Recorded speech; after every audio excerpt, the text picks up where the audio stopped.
Today on the podcast, we are excited to welcome Cesare Di Nitto, a dynamic leader in biomedical engineering, immuno-oncology research, and business development. With a background that bridges cutting-edge technology, science, business, and strategy, Cesare brings a unique perspective on the intersection of biotechnology, healthcare innovation, and industry growth. Currently servicing as a senior business development specialist at CATUG AG, Cesare helps drive advancements in biotech solutions that shape the future of medicine. Before that, he spent 4 years as a research scientist at Philochem AG, where he contributed to groundbreaking studies in tumor-targeting therapeutics and immunology. His expertise spans biomedical engineering, oncological research, and pharmaceutical innovation, making him a key figure in translating scientific discoveries into real-world medical application. Cesare's academic journey is equally impressive. He earned a PhD in immuno-oncology from the University of Zurich, following a master's in biomedical engineering from Politecnico di Milan. He also gained international experience as a visiting researcher at Trinity College Dublin, further solidifying his global impact in biomedical research. In today's episode, we'll dive into cesarean science on the future of cancer treatment, biotech entrepreneurship, and the evolving role of AI in healthcare. If you are fascinated by the intersection of science and business, this conversation is one you won't miss. Please join me in welcome Cesare De Nitto to the podcast. Wow, thanks a lot. That was such a a warm welcome and a nice summary of of what I did so far. Yeah, thanks a lot for the very warm introduction. Grateful to be here. Thanks a lot, Nate. I thank you for accepting our invitation. I would like to congratulate you for all of it. Mhm. Yeah, it's actually true. Like hearing what you said about this summary, it's true that I've been in quite some places, studying in different environments, and now I'm here. Some people have been asking me or reaching out to me on LinkedIn, and they're very interested on especially how I shifted from academia to industry. This is one of the main questions I hear from people reaching out to me. And yeah, looking back, I just really followed my path, like how things were coming towards me. Of course, with the curiosity of a scientist and the passion that was driving me and motivating me always. But yeah, I don't feel like a very special individual. I just followed the path with passion and try to do things right, and whatever I would like, I would follow. Then also my life has been shaped by some episodes. For example, the COVID-19 pandemic, something that strongly impacted my life path. As you mentioned, I did my master's in biomedical engineer, but then I have this PhD in cancer immunology, which goes more and more towards the pharma industry. So when you graduate from a master in biomedical engineer, there are so many doors that open in front of you, so many career paths. It's a very broad topic, biomedical engineer. And I think that when one thinks about it, he may think about robotics or all these machines that could help actually physicians in the surgery room to guide the surgery, right? And you would think about this crazy biomedical engineer who invented the machine to make the surgery, make it nice and make it clean, and extract, for example, a tumor. So something that would involve more engineering abilities. I shifted completely towards the pharmaceutical industry then, but already from my master in biomedical engineering, I would choose courses that were going more towards regenerative medicine or whatever would involve a cell-based therapy. So these kind of things. I was always interested by the biology part much more. I actually started to work with the company you mentioned, CATUG, since May 2025, but I still keep myself busy with books. I just bought again the book of immunobiology, which I would study during my PhD to do exams, and I was coming from biomedical engineer. So this book, The Genways for Immunobiology, is kind of the Bible for immunologists. And so I like the subject so much that I bought the book again. Like during my PhD, I would ask the copy book from the guy that did the exam before you. You just take his book with his own notes, and then you do the exam. But I was so passionate about it that I bought the book again, because I thought it's always good to keep yourself. Always think yourself as a student. That's also another part of my life, the learning process. I'm really motivated by learning. Yeah. I would like to understand more, what does freedom means to you, and how do you feel free? Mm-hmm. So very interesting question, and to answer this to you, I reflect very often about freedom and how do I feel free. And I think that moving here in Switzerland has really allowed me to reach a state of freedom. I think I associate this a lot also to the fact of being independent, and this makes me think also about my father, which undoubtedly is the person that I admire the most in my life. And I would always remember when I was studying exams. It was at the time of my bachelor. So as I told you, I was still living in Rome during my bachelor's. And at some point, like very randomly, my father enters the room where I was studying for exams, or pretending to study. I don't know what I was doing. And then he starts to talk to me, and I don't know if he saw me kind of deceived or bored by the fact that I was studying. But then he started to talk to me about being independent. He said to me, the coolest thing you could achieve 4 or 5 years from now is that you're going to have your own job, your own salary, and you're going to be completely independent. And I think so reaching independence in this sense, which is not only the economical independence, but then it has a lot of effects in cascade. Now, the fact that you live abroad by yourself, also all your choices, you're really independent, you take the full lead and the reins of your life. That's a thing that really motivated me, and that I associate a lot to freedom. So I would say that being independent. And yeah, I would always compare myself also to some peers in Italy, where maybe to reach this state of being independent, I always say that it's a sacrifice living far from home, but then it gives you a lot of freedom, and especially being in Switzerland, it allows you to already at an entry level to have a decent independent life. So yeah, that's why I reflect on this often, also thinking about my peers in Italy. Yeah, so independence, I would say, is the key word that comes into my head right after I think about freedom. Mm-hmm. I understand that, and I also think that, as you said, it's very rewarding, right? When you are somehow just living by yourself, doing your things, and you are pretty much doing well. It's very, I would say, rewarding, this feeling, right? Mm-hmm. Actually, yes. Of course, it comes with a sacrifice, being far from home. You have this rewarding effect. Also, able to do some important choices of your life and really think about them without any influence. I think this is a great privilege. Apart from the reward, being able to reflect on your choices really independently, it's something that everyone should be grateful for. Well, that is really good what you said. And this goes a bit in the direction that you mentioned before, because you are a lifelong learner. And you had mentioned something really cool that maybe you could share a bit more. We actually have 3 items here. One is regenerative biomedicine. The second one is cell-based therapy. And the third one, the one I like more, is immunology.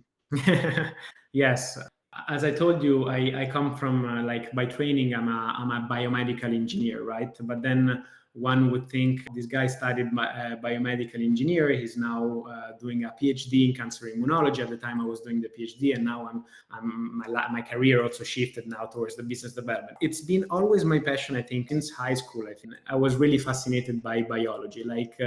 What is more fascinating than understanding how human and how our own body works, right? This is maybe the first motivation one would have from school, the first curiosity. And then you start to see how really perfect we are, and how every process in our body happens in a very controlled manner. And this is something that I'm really fascinated about. So when you apply this passion and this understand the beauty about this perfection of this mechanism that go on and so forth in between cells, when you think about immunology, this is the symbol of perfection. There is a really clear communication by how cells deal with pathogens that enter our body, and there are different mechanisms of defense. We have a primary immune system, then we have an adaptive immune system, which is kind of the second barrier of defense we have. And when it comes to the second barrier of defense we have, there are some particular cells. In this case, maybe I can focus on lymphocytes.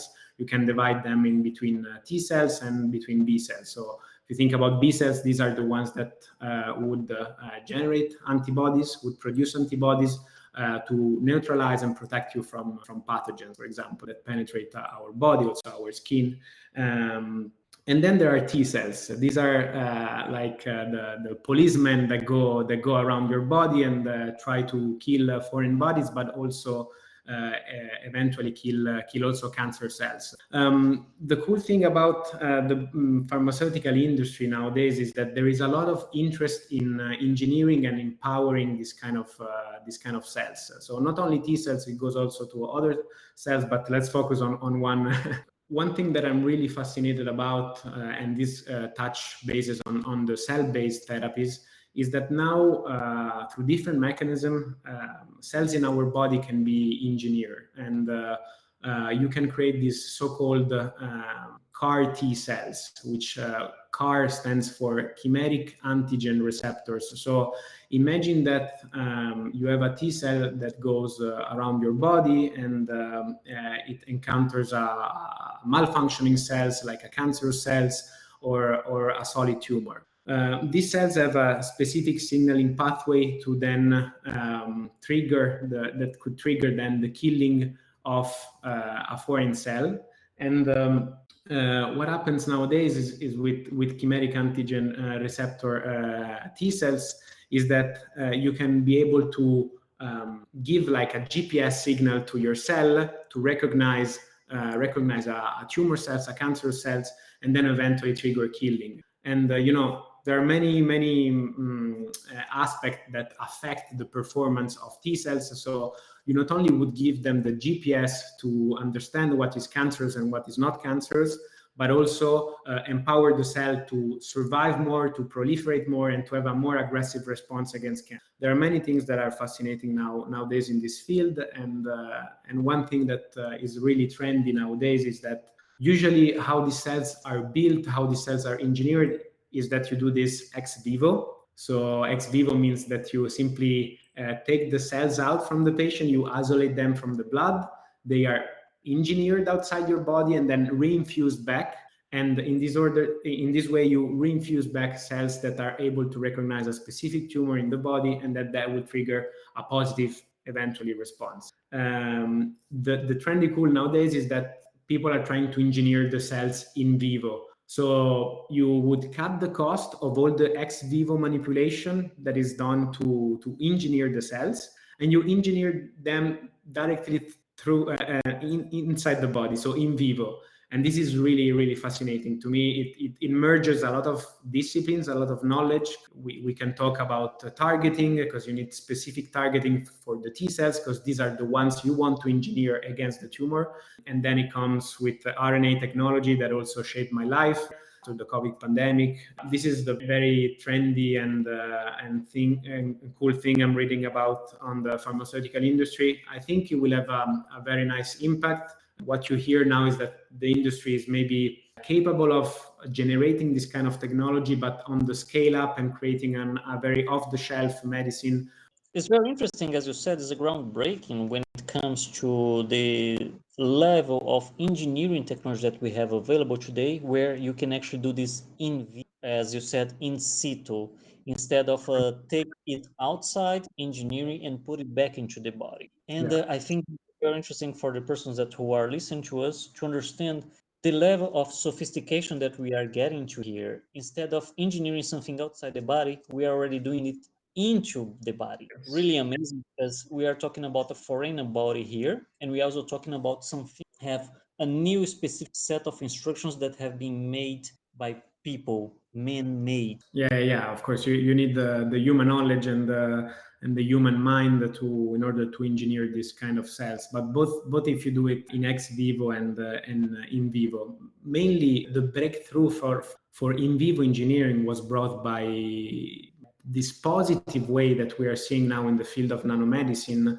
thanks to the COVID pandemic. You know, if I may, I can share two aspects about the COVID pandemic, and one would be how it shaped my life personally, and then we can think and dive a bit into how it shaped the pharmaceutical industry. Focusing on my experience and what happened to my life due to this wave of virus that we had between 2019 and 2020. So it was a very severe lockdown in Italy by the way. So at the time I was 2019, I was, as you mentioned, I was in Trinity College Dublin. So when I was in Politecnico di Milan studying for my master's in biomedical engineer, I knew that I wanted to have on my CV an experience abroad, right? Also during my bachelor's, I went to Malaga for an Erasmus. I would take always the opportunity to go abroad and try to connect some dots in between professors and try to have a new experience. So in this course of regenerative medicine, I got the chance to have a professor who had a connection with Trinity College Dublin. So I went there to do my master's. Everything went smoothly with all troubleshooting that comes with science. And then I came back. It was for Christmas 2019. I had 3 months left to finish my thesis, and so go back to Dublin in January 2020, and then finish my master thesis and come back and write it down. I remember that I would go to the gym in Trinity College and seeing at the news a lot of things about this virus, and I would always see the TV there showing news about what was going on in Wuhan, in China. I was looking at the news like I would always look at the news, not worrying too much that this would affect me. I think everyone felt this way, right? When we were watching the news that this virus was far away from us, we didn't fear it too much. We thought, this will stay locally in Asia. It will never affect us. But then actually the virus came and it expanded as it did, as we all know, so worldwide. And by the time it was March 2020, when the virus was getting to Europe, and we had this very high incidence, especially in Milan. So I couldn't come back there to finish my studies and write my thesis. So I had the luck to come back to Italy with my family in Rome. I would always remember landing at the airport. There were more crew members than actually passengers in the plane that I took from Dublin to Rome. So what happened then is that, luckily enough, Politecnico di Milano, it's a very good university in Italy and one of the most renowned for engineering. They organize themselves. They have a reputation. They organize themselves to have, these hybrid sessions or remote sessions to defend your thesis. So for that, I was really lucky because I came back. I had the time to wrap up all my experiments, write my thesis. And then I had also the privilege to defend the thesis. It was the first session that Politecnico di Milano did from remote. So that time was April 2020. So in April 2020, I finished my master in biomedical engineering. And with all the motivation of the world, I started to look for a job. But unluckily, COVID was there. So it was very unfortunate time to graduate. For a motivated person that went abroad just to have also on the CV an experience abroad. So I was really having this fear, and when you have 25 years old, that you want to find your job, find your way, right? You're very motivated, and it was kind of deceiving, like just to cut it short, to have graduated finally, and then having all the job market that was completely frozen by the virus. But this eventually played out very well for me. So after the fear of missing out for not having a job, blah blah blah, I enjoyed a very nice summer. I could stay in Italy. Of course, it was not allowed to travel too much at the time. In summer, I met a friend, which I'm always grateful for this opportunity he gave me, he learned about the fact that I have been in a laboratory in Trinity College Dublin, where I learned how to stay in a lab, so to deal with cells, deal with delicate instrumentation, and basically carrying some cell culture activities. And in Zurich, there is a lab.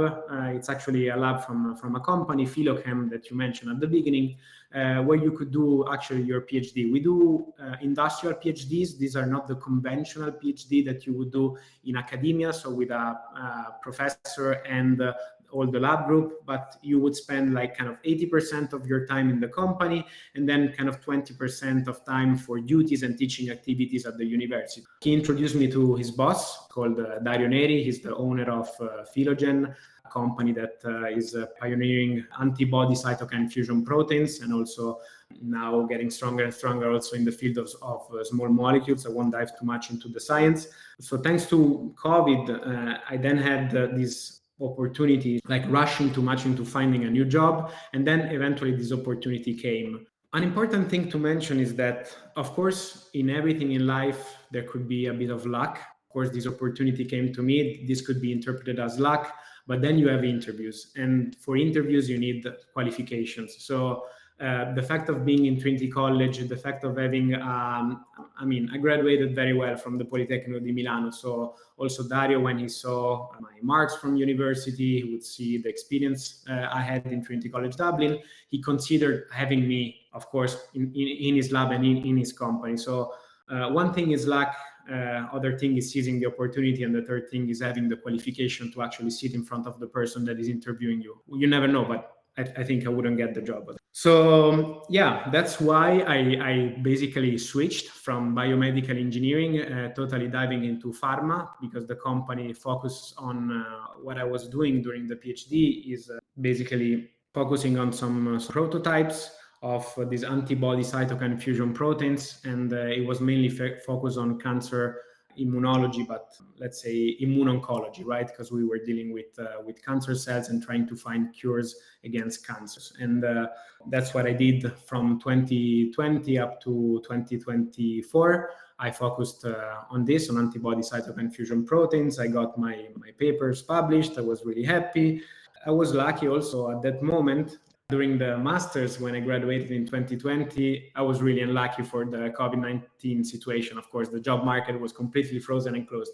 But this time in February 2024, I was happy, really, really lucky, I wanted to say, because CATUG had just opened the offices, the business development office in Switzerland. So it was a perfect timing, and again, at that time, I had to meet also with the boss of the company and exhibit that I had the qualifications. Now, so again, it's both luck and having the good qualifications, and also timing plays a role. The right CV to the person in front of you actually considers you and eventually work for them. Funny story is that what I'm doing now is I work for CATUG and in the business development unit.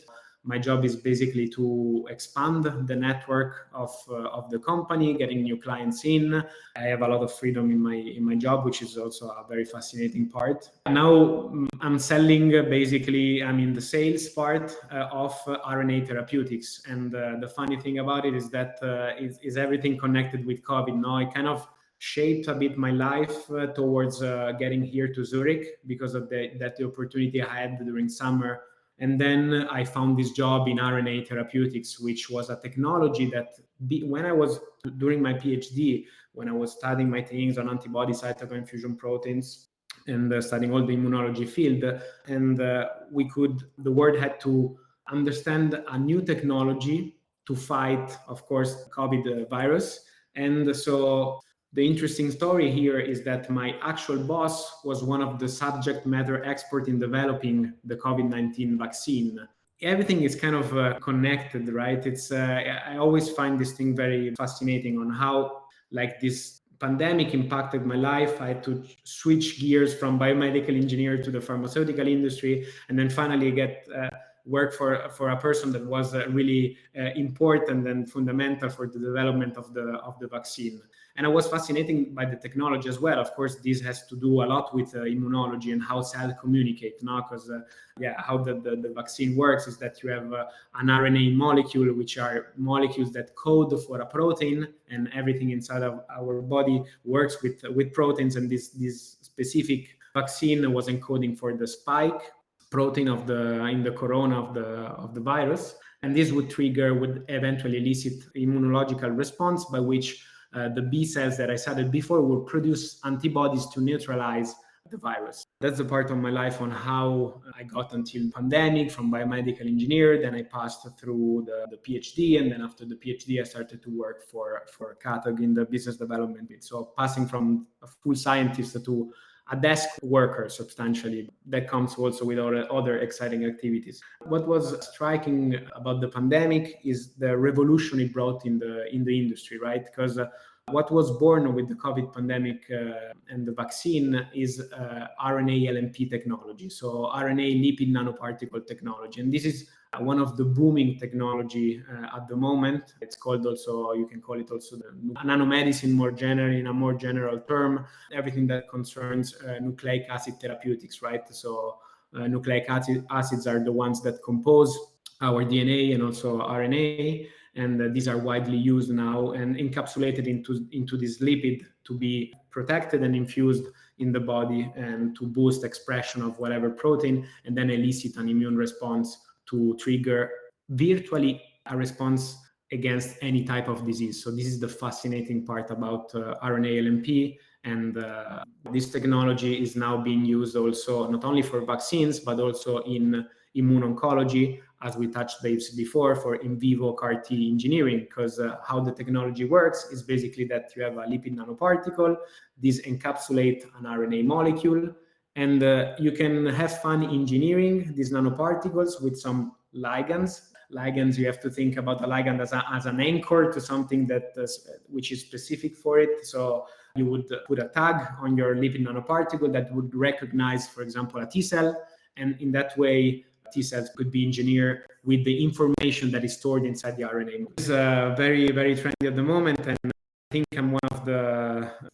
Of course, everyone was touched about the pandemic, but the timing for the COVID was to me something incredible, and that really shaped my life and until where I am now. And I'm really grateful for the job I have because I'm working with a technology that was born during my PhD time, so that I also was fascinated about, and I got to study it a lot. By the way, yes, just in between brackets, I also met Nobel Prize Katalin Karikó a few years after. So Professor Katalin Karikó and Drew Weissman are the ones that received the Nobel Prize award for the RNA technology.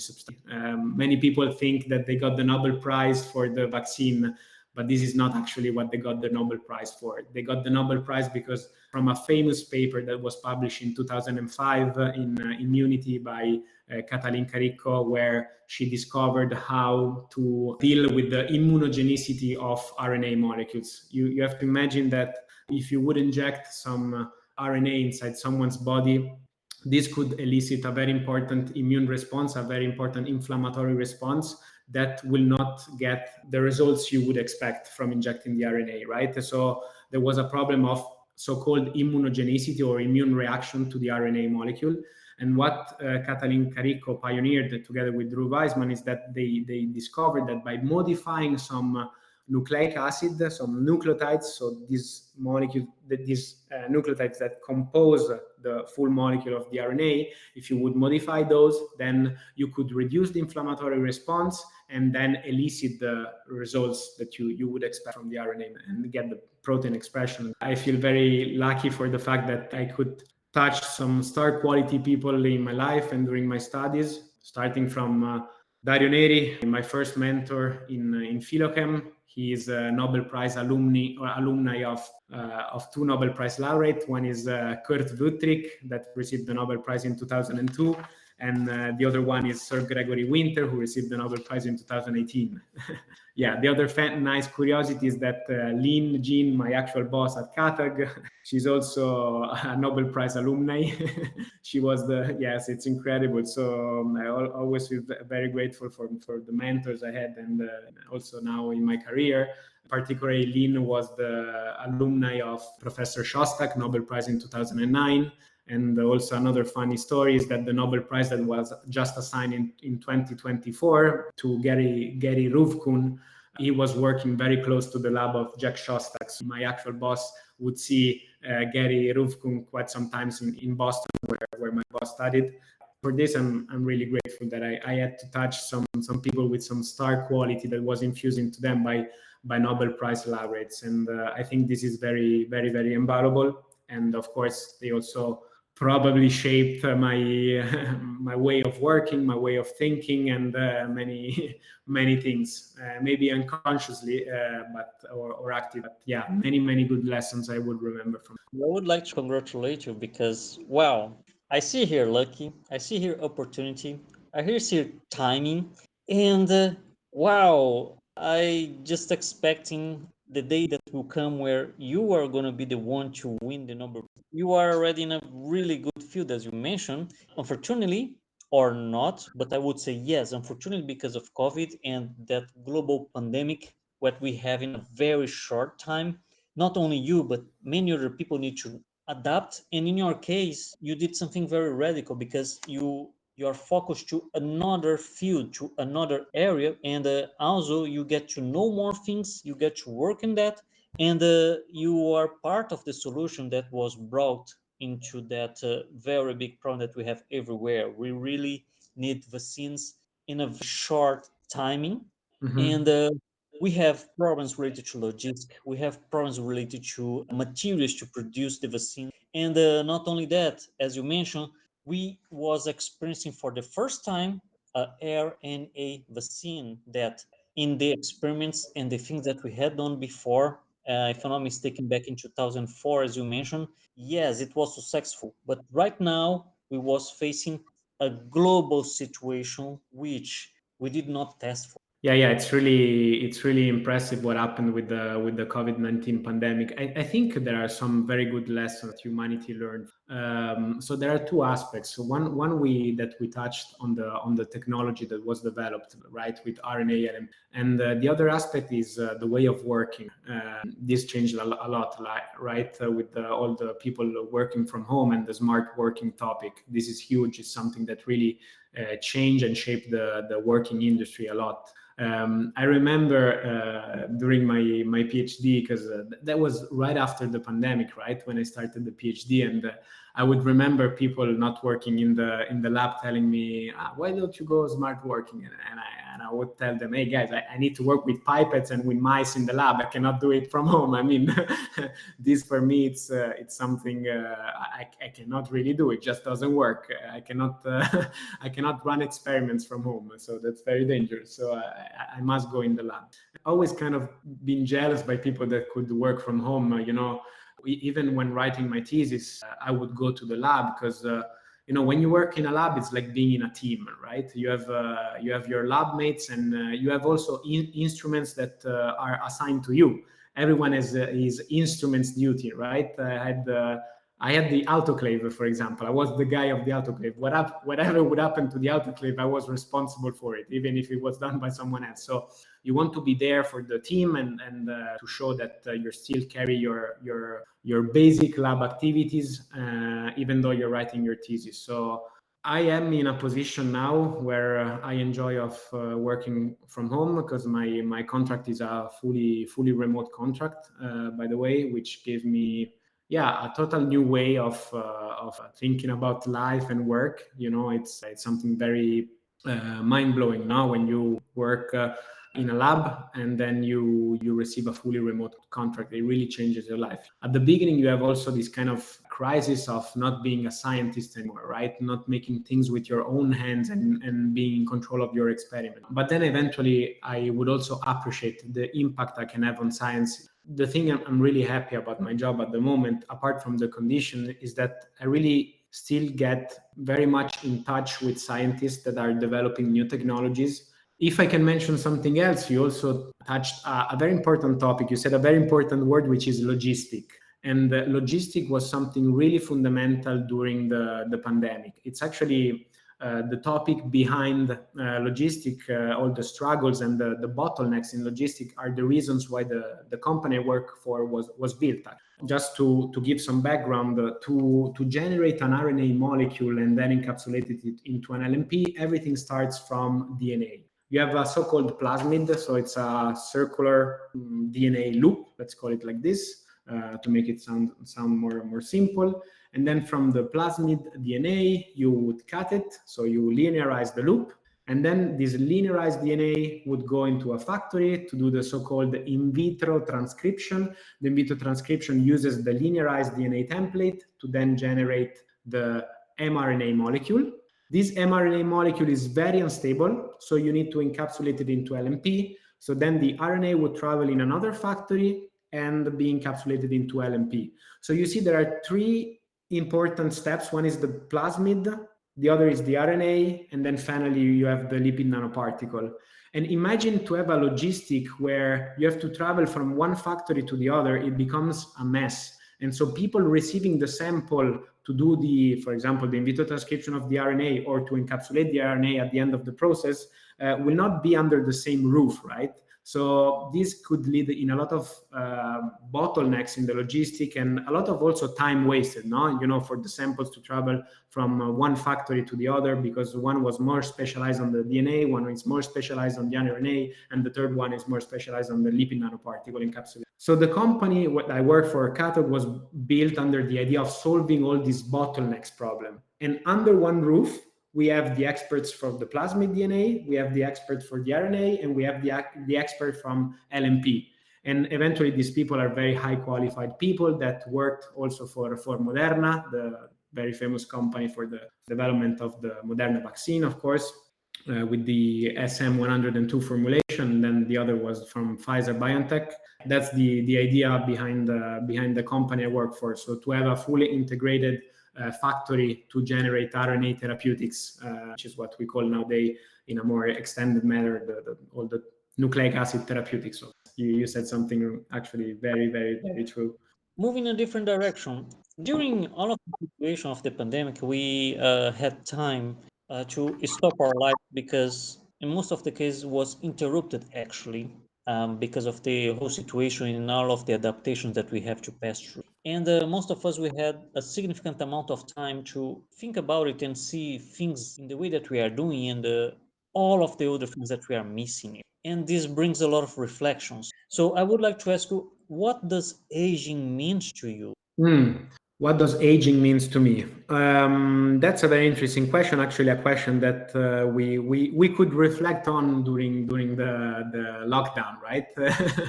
Maybe during those times, people found themselves alone and thinking about aging. So yeah, for me, it's a bit different, because as I told you during the lockdown, I was really lucky that I could take that last plane that would bring me back home to Rome. So I would spend the whole lockdown period writing my thesis. And I was very lucky because I had no distractions. It was lockdown, so I had no friends to see back in Rome.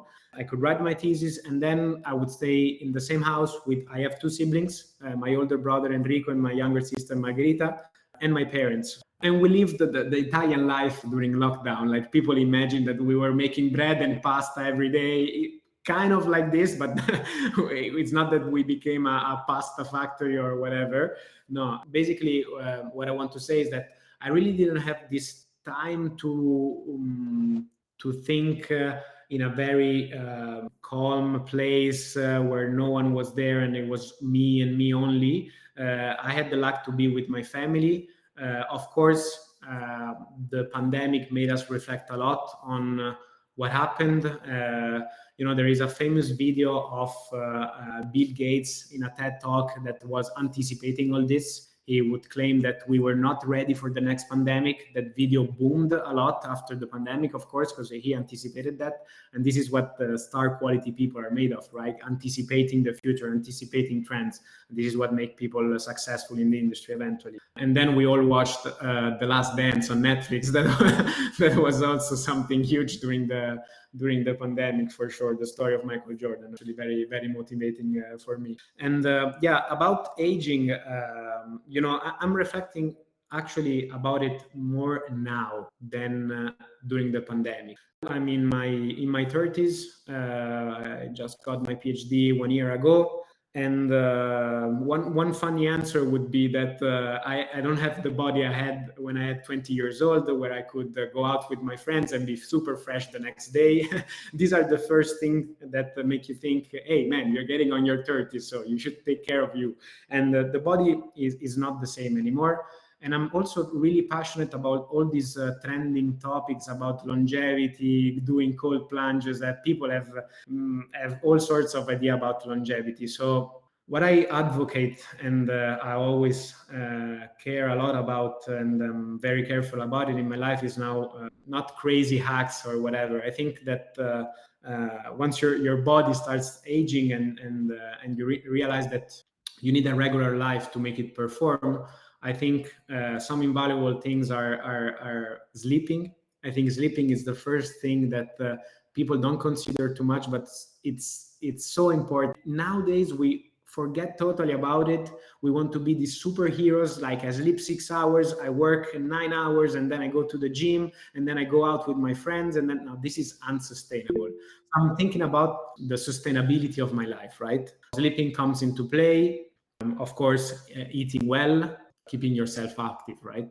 How you keep yourself active. I have an unfair advantage, if you want. I have a gym very close to my place, which does exactly what I like. So I'm getting a lot into this high rocks competition. These are very trendy in the world at the moment. So that's something that motivates me to keep myself in shape. But when I think about aging and longevity, I think about try to build a sustainable routine and take care of your body. And then there is the whole other aspect, right? Not the physical one, but the responsibilities that adulthood kicks in, right? You need to be a responsible person. You have important life choices to make. This also makes you reflect about aging, right? And in this particular year where I'm getting 30s, which is actually where you think a lot about aging, now you reach your 30s, you're saying bye-bye to your 20s and to your most fun times, probably. But then it comes with important choices that you need to, you feel you're an adult and you embrace that. And also this year, a very important choice I'm making, maybe the most important of my life, I'm getting also married in September. So that's also something big in my life. And, makes me reflect about aging, because then you start to talk about things, building a family, having kids, and you start to face all these sort of things. A lot of reflecting on aging is occurring now, actually, not during the pandemic. I'm thinking much more about aging in these times, thinking about their life. I'm actually reflecting about aging much more. It's very interesting. It's your physiological needs. You cannot cross these boundaries. And even with all of the changes and challenges that the technology brought to us, we still need to eat well, sleep well, and keep ourselves hydrated. Otherwise, we are going to have a little bit of problems, and as you age, they can get more severe and even take few good years out of you. Yeah, exactly. At some point, you either realize it and get passion about it, to taking care of your body, or your body's gonna tell you, but you're not gonna like it when your body's gonna tell you to to take care of yourself. I'm really fascinated about these topics. I think, of course, being a man of science allowed me to get closer to these topics. So take care of my sleep, take care of what I eat. Also, sports is also another part of my life. So having a healthy lifestyle has always been part of it. Like my future wife is also into yoga. So we are two people that are very fascinated by a healthy lifestyle and this topic. So yeah, but I would say that the nice thing about it is that with some very easy things, you can keep yourself healthy. Being active, if you want, running is free.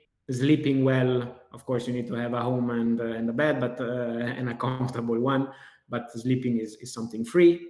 And then eating well is just about being a bit cautious on your choices, and these are three easy and free things, if we can label it like this, which don't follow this logic of getting a lot of supplements or whatever the industry is trying to get in your wallet and selling things by demonizing something, right? Selling by fear, I think you should always be cautious about people who are telling you that a magic pill will turn your life into something better. No, the things that turn your life into something better are the sustainable ones, which are sleep, eat, and exercise. Possibly, if you can do some aerobic exercise and some strength training together, that's the best mix, I would say. So be aware of people who sell you the magic pill, demonizing things that are not good, and they just want to get richer and richer on your fears. So be aware of that. Right. And just to add a little bit on everything that you said, on top of it, you are going to feel way better. You're going to be able to sleep well. You're going to feel the changes on your body. You're going to feel that you are fully functional, which is really important. And this also brings me to the next question. I would like to know more from you. How do you educate yourself on issues important to you? Okay, that's a very nice question. I also have here two ways of answering this question. So maybe one I'm excited to talk about is that on I always do at the end of the year the resolutions for next year. This is a very nice thing that my girlfriend brought into my life, that we try to do resolutions for the next year. So you sit there, you take your, I don't know, your phone or whatever notes you want, and you start drafting a bit of things that you want to achieve for the coming year. This year, I embraced the mission. I'm trying to post periodically. And the way I'm doing it is that I would tell something about my personal life on Tuesdays. And on Thursday, I would promote something on science related to the RNA LNP industry, which is the industry that we touch base on and that I'm in love with. This commitment I'm bringing now, just to grow also, both for the company, but also personally, keeps me motivated to stay very up to date with all trends or in science, and also being informed about the wealth life and the healthy life and all these kind of aspects. So this is something that I wanted to embrace, and I'm very committed now with my LinkedIn and trying to. A lot of friends make fun of me because whenever something happens to me, they tell me, "Hey, now you're gonna post it on LinkedIn. We're gonna see about this on LinkedIn, right?" And they think that I write whatever on LinkedIn. So that's a funny inside joke, let's say, that I have with my friends. The fact of being driven by learning and also being a man of science. So I think curiosity comes a lot into play, right? So you want to understand things, you are curious of things, and you want to read things, and you also want the proof, right? These are all the peer-reviewed manuscripts that we see about science. There is a proof that is sustaining an hypothesis that was made in the beginning. Then you do your experiment to validate your hypothesis. So I think this has shaped me and keeps me a lot motivated. And as I said before, I also like to see myself as the eternal student, right? Always be the one that needs to learn and needs to absorb and to become a better person eventually in the future.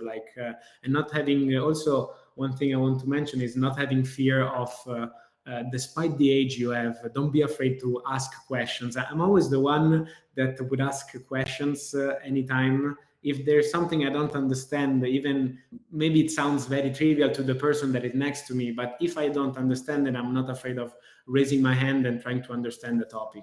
One way is my LinkedIn is keeping me up to date, and the other one is the drive I have for learning. And I just bought again the textbook on immunology, so this Genway immunobiology book that is really close to my heart, and to keep myself always in the being a well-read person.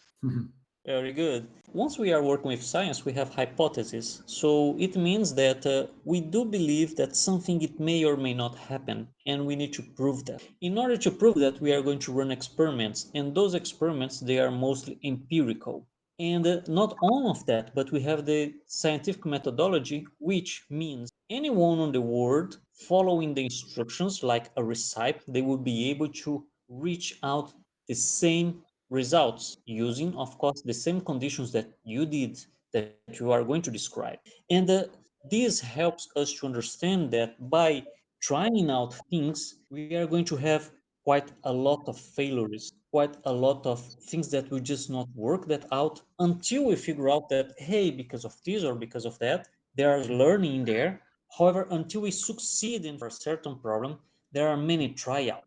That's Yeah. why I ask you, how do you deal with failure, Cesare? So I'm very happy that you asked this question because it's really important nowadays, especially what you said with the experiments. A first aspect I would like to talk about is the fact that now science is a lot driven by publishing and publishing and publishing, right? And to get a name in the field, no one really, unfortunately, cares about all the experiments you have performed and the things you know. But to get a name, a strong name in the field, unfortunately, you have to publish, and this goes towards peer-reviewed papers. You submit your experiments; these are peer-reviewed and then eventually published. This puts a lot of pressures on people. And sometimes there is a lot of trash that comes out from scientific labs, and this is for how the industry is now made with this all this pressure. Now a very common expression is publish or perish.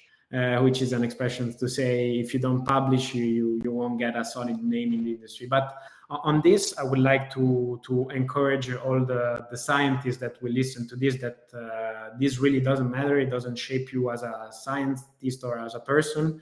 I would go back to the definition that Dario Neri, my first mentor, said to me at the beginning, like during our first interview. He said to me, you know how I measure a scientist? In two ways. There is one way that I measure a scientist by the final product he generates. So let's say that the scientist has a very nice idea of a new prototype, a new medicine, and it's very successful. There is a lot of luck that plays into there. But then there is something that where luck doesn't come, and it's just hard work that pays off, is how I measure a scientist by also how many techniques he can master. And even though you haven't published a paper, you can be a very incredible scientist by all the techniques that you master and that you have patiently cultivated in the lab through years and years of experiments. So this is also something that is very valuable to measure the capacity of a scientist. Like you can be a very pro-efficient, this is the word I mentioned before, a very pro-efficient scientist if you master multiple techniques. Okay.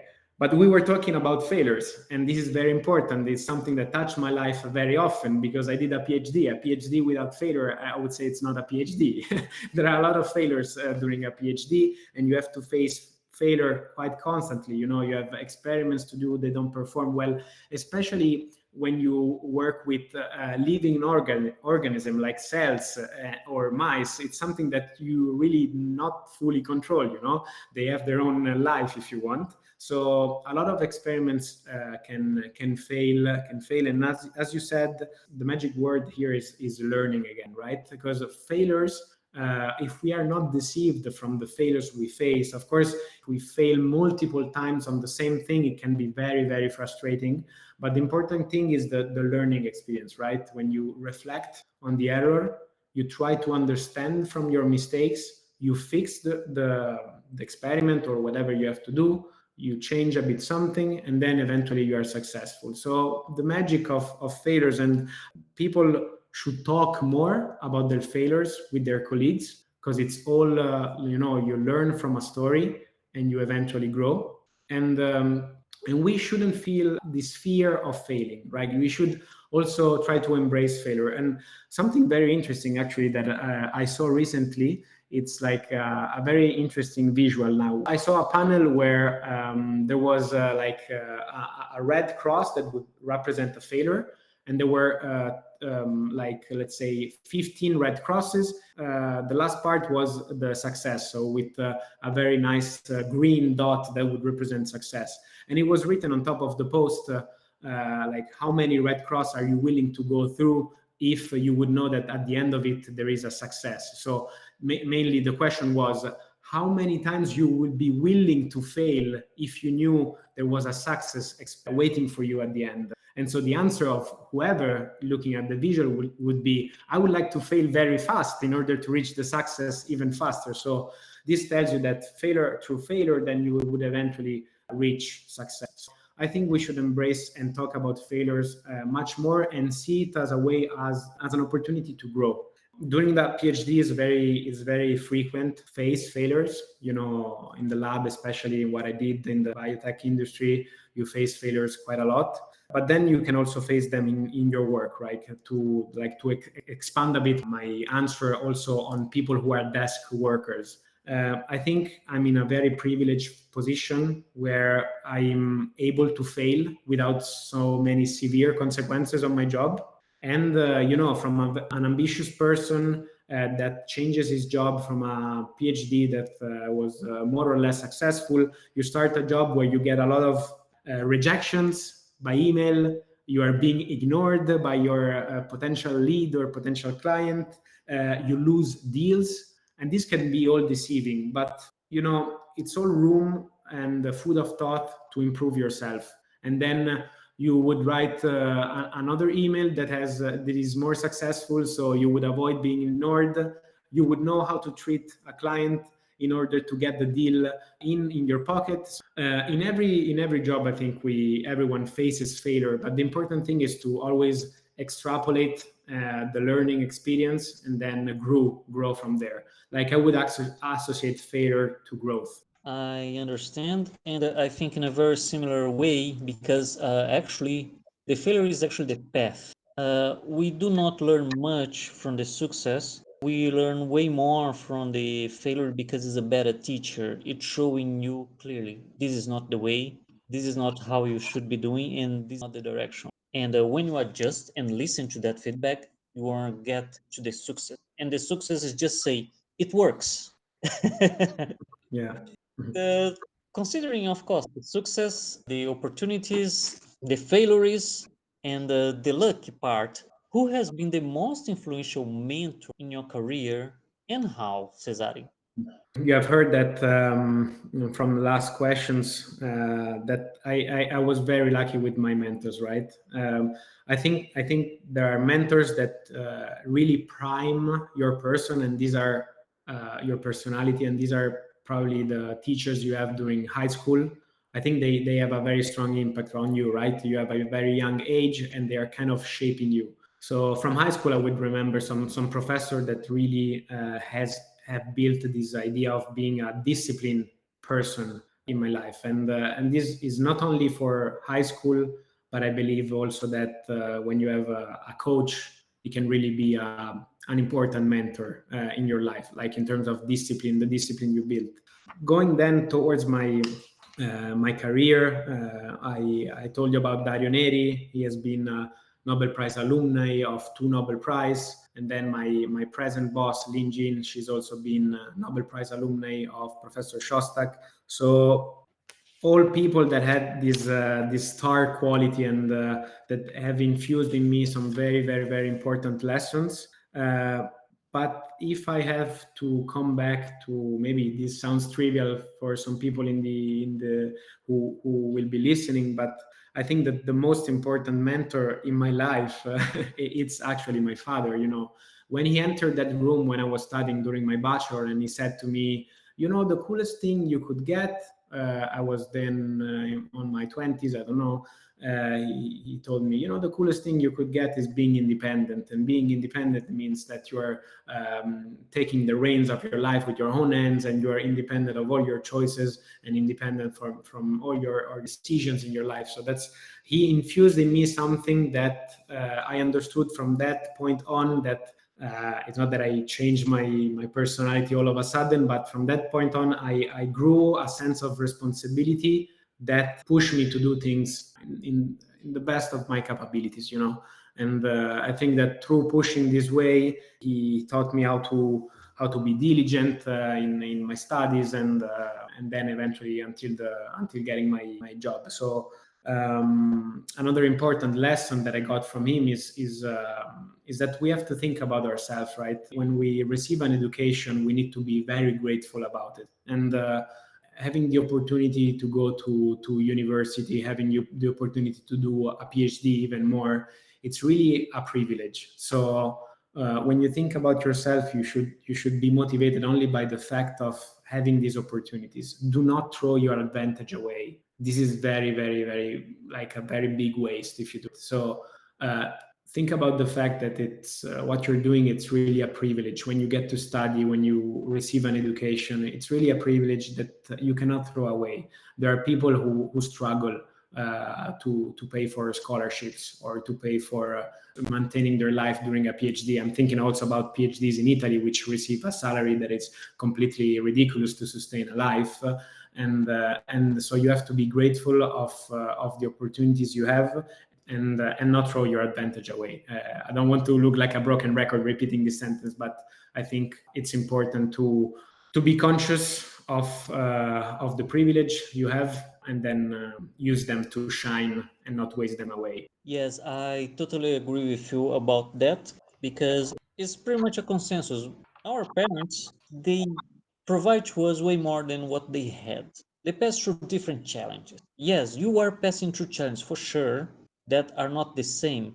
But again, it's a different time, and it was the time that it was the providers, not you. Now it's your time to do the change. And the world has been more integrated than ever, more safer than ever, and the things that happen in one place in the world does affects other place of the world, because today we are in a global economy. You are competing directly, not with your neighbor, not with the person who lives in your city, not with the person that lives in your country. You are competing with someone else somewhere else in the world, which is very interesting, and also brings me to the next question, because how does work-life balance mean to you, and how do you achieve, considering that we are now in a global environment which someone can work pretty much 24/7, not because this person is 24/7, but because there are different geolocations and there are different persons. I think again, this is a really interesting question from you, Nay, and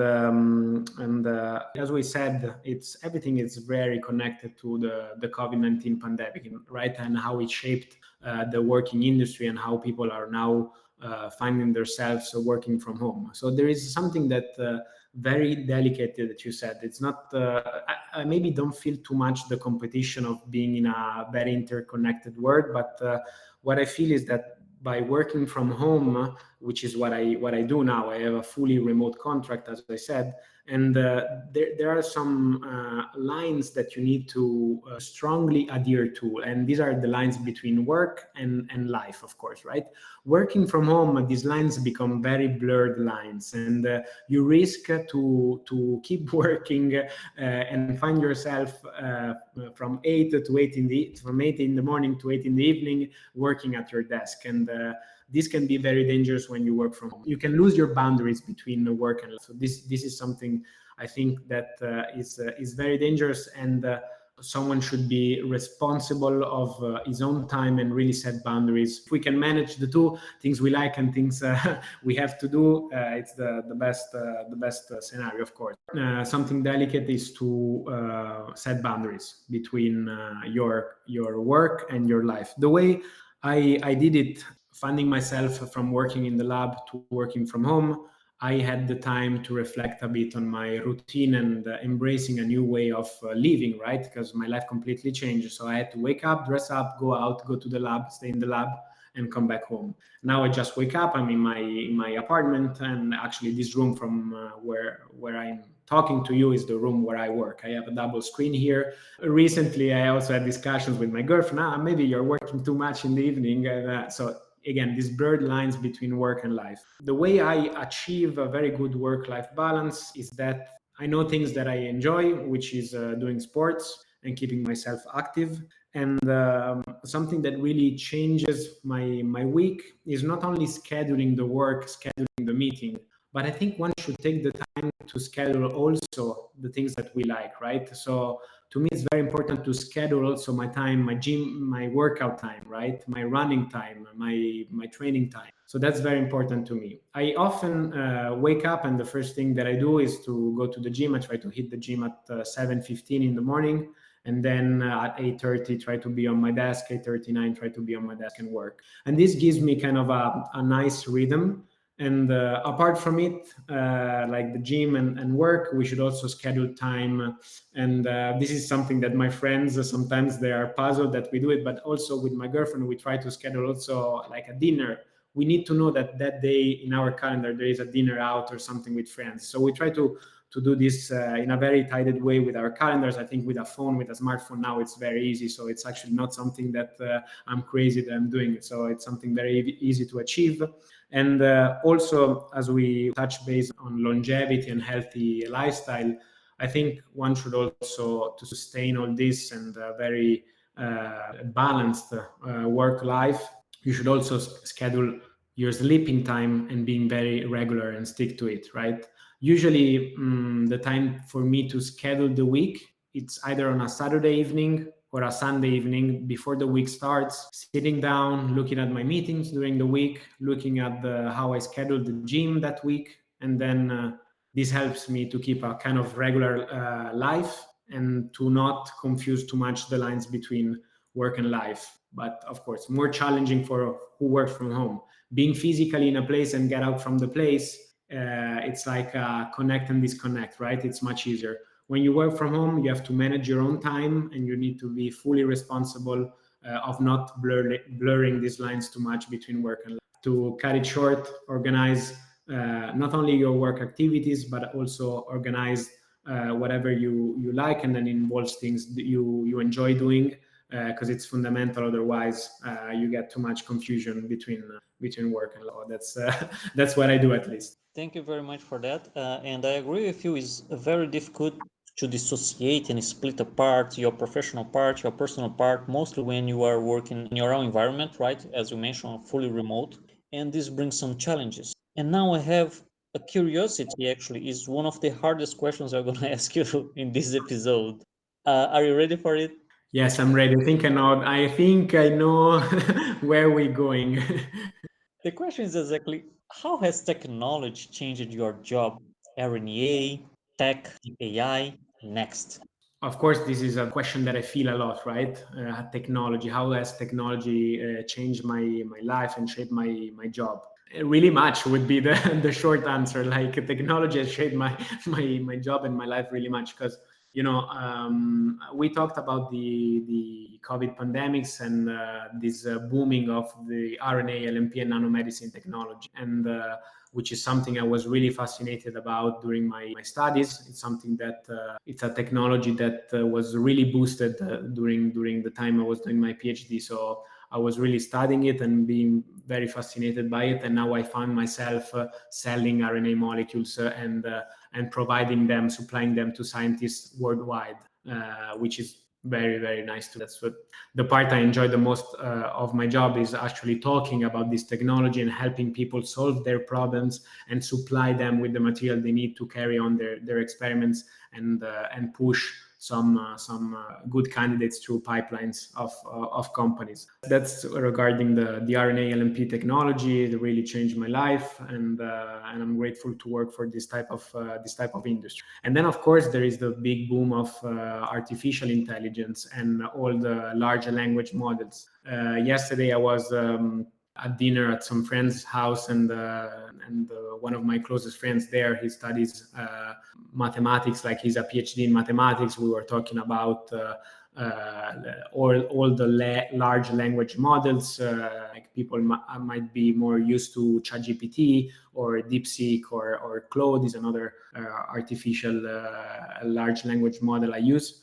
And I think nowadays everyone is using artificial intelligence to accelerate many things that couldn't be accelerated before, right? The thing I'm afraid about is that what is accelerated by AI is all this time that we lose thinking. there is not much time that is spent on thinking nowadays, right? If you have to draft something, if you have to even write a document or whatever, you wouldn't spend much time reflecting on it, but you would rely a lot on the output of the large language model based on your input. So, and then you would immediately then take action. But the worst part about it is that what is driving our work and our, whatever we do is really the input in the end is given by an artificial intelligence or a large language model. So we're losing, if I can say it like this, originality of the human aspect, if you want, right?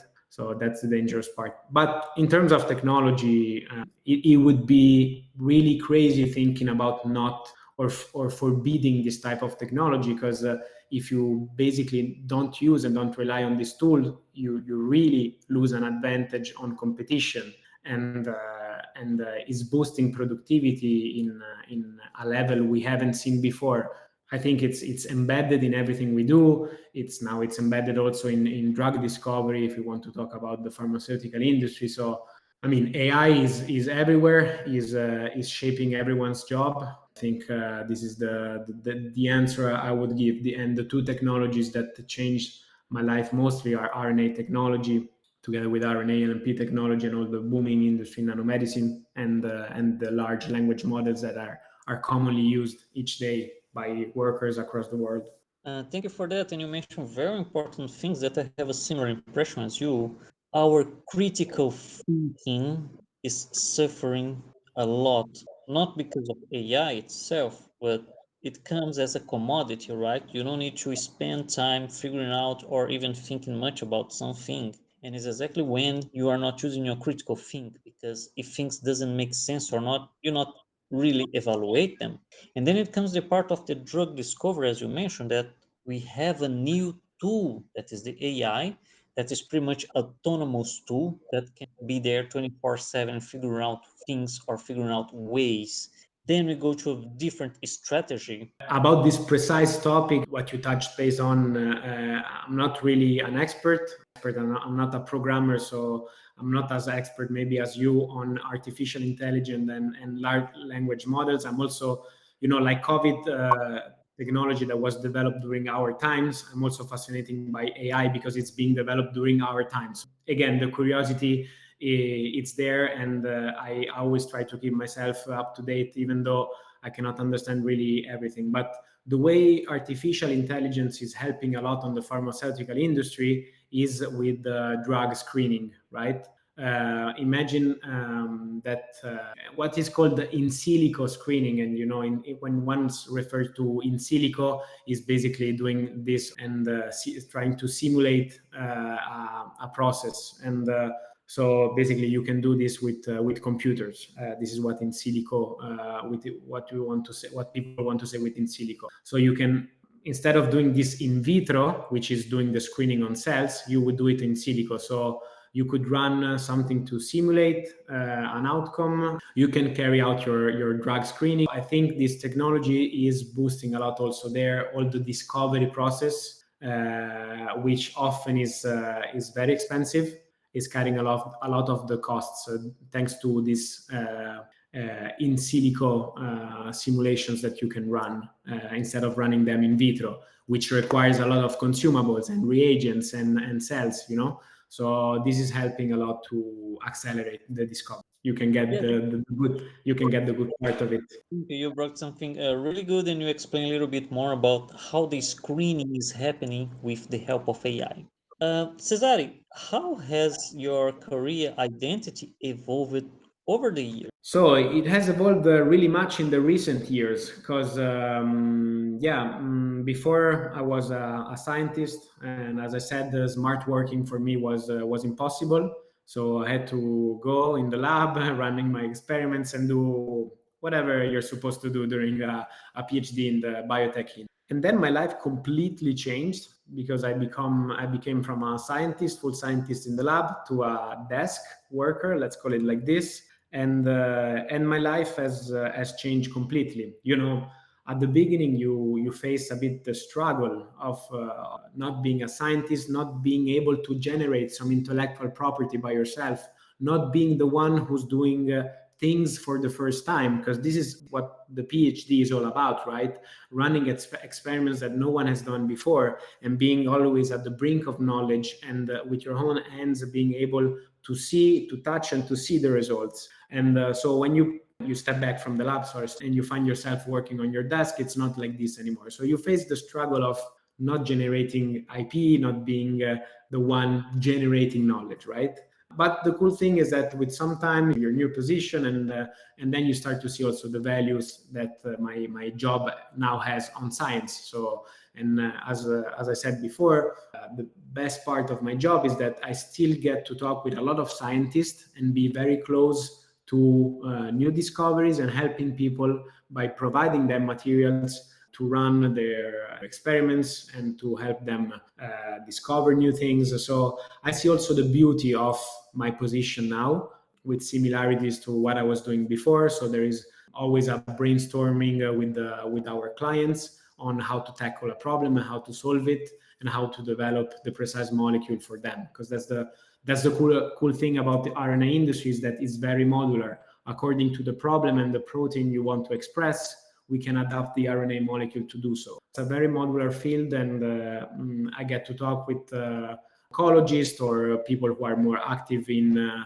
immune-related disease. So it's a very nice and evolving industry for sure. And but yeah, my identity has really changed recently, because from being a PhD in February 2024 is when I finished.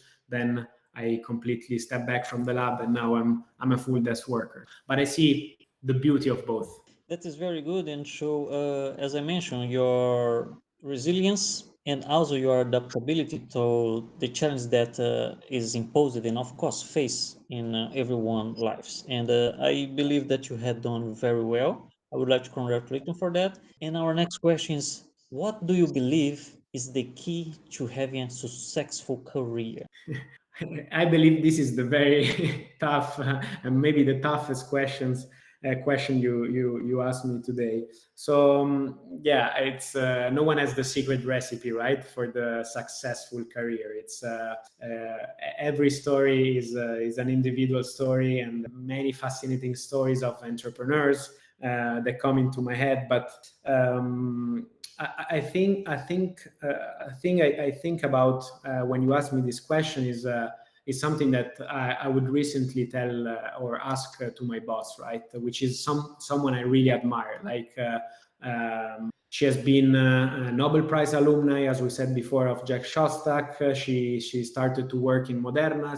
She became the subject matter expert for the development of the Moderna vaccine, and then she built her own company, solving all the logistic bottlenecks. So, and this being below 40 years of age. So you imagine how successful and how much I admire my boss at the moment. And I would ask her sometimes how would she feel for the achievements, no, on her life, like.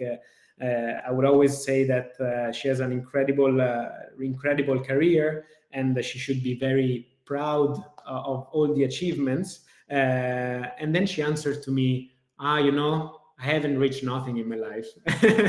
And this is really surprising to me, no, as an answer. Someone that I really admire and could shift from academia to industry, being leader of a global company, would answer to me, no, what I achieved is really nothing. So this made me a lot of reflect on this answer, right? It's crazy that she answered like this, and I tried to justify this kind of answer, and the way I would justify this answer is that she must be very ambitious. Otherwise, you wouldn't reply like this, right? You would be satisfied already by what you have achieved. So I think that from this kind of response, you can see this drive of pushing and wanting more. And I think this drive of pushing and wanting more will reflect on a very successful career. And there are also some things on her attitude or the mentors I had attitude that it's a common feature in between them. These are people that do not micromanage their employees. I think this is a very fundamental topic, right? Avoiding micromanaging, like really being on the shoulders of your employee and putting pressure on them. No, I think the most beautiful thing is that you have to trust them and trust the people that you hired in your company first. That's the most important thing. So avoid micromanagement as much as possible. This is what I'm learning from them. Trust your people and then empower your people to grow. Because if you empower the people in your company to grow, the company as a result, it will grow, right? If all the employees I have in my company are allowed or be put in a position in which they can grow, the company will grow by itself together with my employees, which is a double benefit if you want, right? And yeah, I think this as a result leads to a very successful company. So to cut the story short, again, there are two elements that I think are very fundamental. One is the being ambitious, having this drive of pushing and wanting for more, like extending your capabilities to the maximum effort you can achieve, and then avoid micromanagement. Trust your people and empower them to grow. As a reflection, the company will grow. Very well. So, Cesare, it was really, really good talk with you today. And thank you very much again. We have talked about a huge amount of really, really nice talks, mostly related to COVID, because COVID, I saw that was a breakthrough. It was not only a moment for innovation, but also a moment for struggle, for changes, and not only in the personal life, but also in the professional.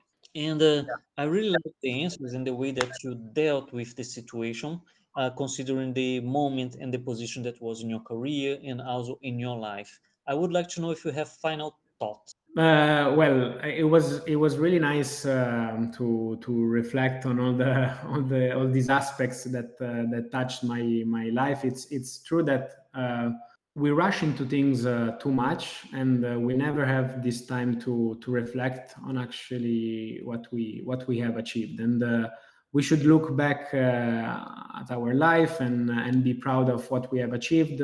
Finding the time to celebrate even the smallest thing, the smallest success, and this will give us energy to push more and to look at life with a smile, which is, I think, it's a very fundamental attitude to keep going every day, right? And I really enjoyed having this conversation with you, hope with all my stories. And yeah, it was also an opportunity to me to reflect a bit on life. Like one thing is to reflect, and one thing is to having a conversation, to say it out loud, and actually being happy of your choices. I find myself in a position in which I don't have much to ask, and I recognize the beauty of it, because if I would have things to ask, it means that I'm chasing something at the moment. Of course, I'm chasing success. I'd like to have my own company one day.